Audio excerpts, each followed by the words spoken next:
Halo, selamat pagi, siang, sore semuanya.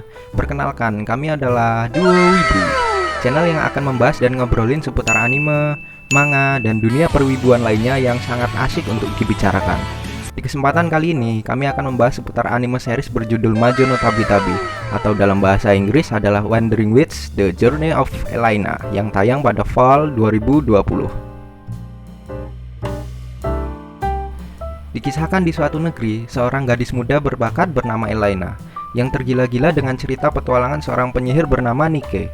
Ia pun bertekad untuk mengikuti jejak idolanya tersebut. Singkat cerita, ia pun berhasil lulus menjadi penyihir di bawah naungan gurunya yang bernama Franz Sensei. Setelah sahnya Elaina menjadi penyihir, ia pun memulai petualangannya melintasi seluruh penjuru negeri yang ada di dunianya. Bagaimanakah lanjutan kisah dari sang penyihir kelabu ini? Untuk plot yang disajikan, awalnya sesuai ekspektasi kami. Sebuah paket indah petualangan gadis penyihir melintasi berbagai daerah dengan penuh senyuman dan tawa tanpa adanya konflik atau antagonis yang mengancam dunia. Ya, awalnya sih begitu, tapi tidak semudah itu, Ferguson. Ekspektasi kami pun dihancurkan dengan hadirnya episode 3, yang bisa dibilang menghadirkan cerita yang lumayan dark lah ya. Bangsat juga ini anime. Kita ditampar fakta bahwa dunia dari anime ini juga mempunyai dinamika. Kadang kala senang, kadang kala sedih, dan tragis. Anime ini mempunyai cerita yang bisa dibilang berbeda dan tidak berkesinambungan tiap episodenya. Kami pun dibuat bingung ya, secara urutan kronologikal anime ini bagaimana. Tapi daripada susah-susah memikirkan itu, saran dari kami sih untuk menikmati anime ini, ya cukup nikmati aja konflik tiap episodenya secara utuh. Anime ini memaksa kita untuk mengkonsumsinya dengan cara yang berbeda. Peran Elaina di sini pun mungkin bisa dikatakan hanya sebagai kacamata kita para penonton untuk melihat dinamika konflik dari tiap negeri. Ia bukan sosok hero yang akan menyelesaikan tiap masalah orang lain sampai ke akar-akarnya, melainkan, ya sesuai judul, hanya sesosok musafir yang numpang lewat dan membantu seadanya. Cukup berhasil sih anime ini menampilkan grafik yang ciamik. Visual dari tiap kota, desa, atau dataran luas yang dilewati Elaina sukses diracik secara beautiful.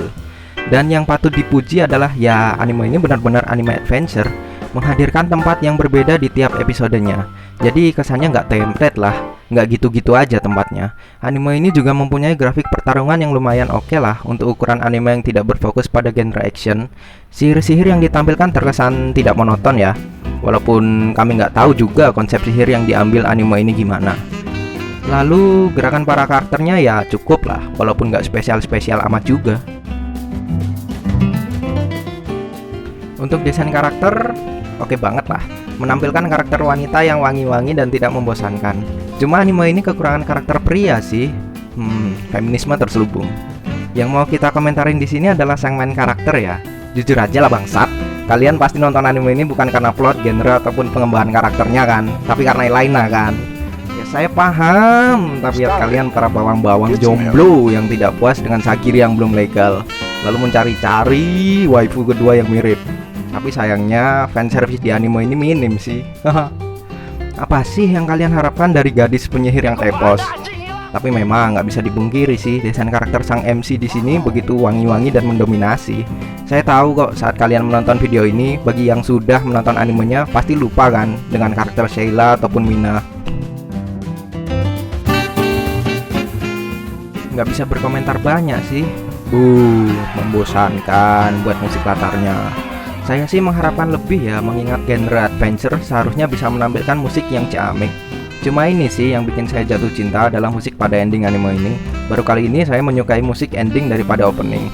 Walaupun gak memorable ya, musiknya bisa dibilang mempunyai vibes yang sama dengan openingnya Mahotsukai no Yome, cuma agak slow dikit. Buat openingnya ya biasa lah, gak jelek, gak juga bagus. Menampilkan keseharian karakter Elaina dalam petualangannya, ya gitu. Oke sih, tipikal opening non spoiler, tapi apa juga yang mau di spoilerin. Ya nggak ada yang bisa disimpulin sih.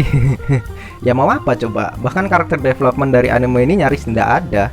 Alih-alih melihat Elaina yang tumbuh dan tertempa dari petualangannya, kita malah dibuat bingung. Yang sebenarnya mendapatkan pesan moral dari tiap konflik adalah Elaina atau kita para penonton sih. Tapi ya tidak apa-apa. Itulah yang menjadikan anime ini mempunyai nilai unik menurut kami. tidak melulu tentang menyelesaikan konflik hingga akar-akarnya. Bahkan ada waktu di mana konflik belum selesai, tetapi Elena udah minggat duluan. Ada beberapa episode yang cukup membosankan sih menurut saya. Ending yang ditampilkan pun nggak banget, nggak menyentuh ataupun berkesan. Tetapi secara keseluruhan ya oke lah.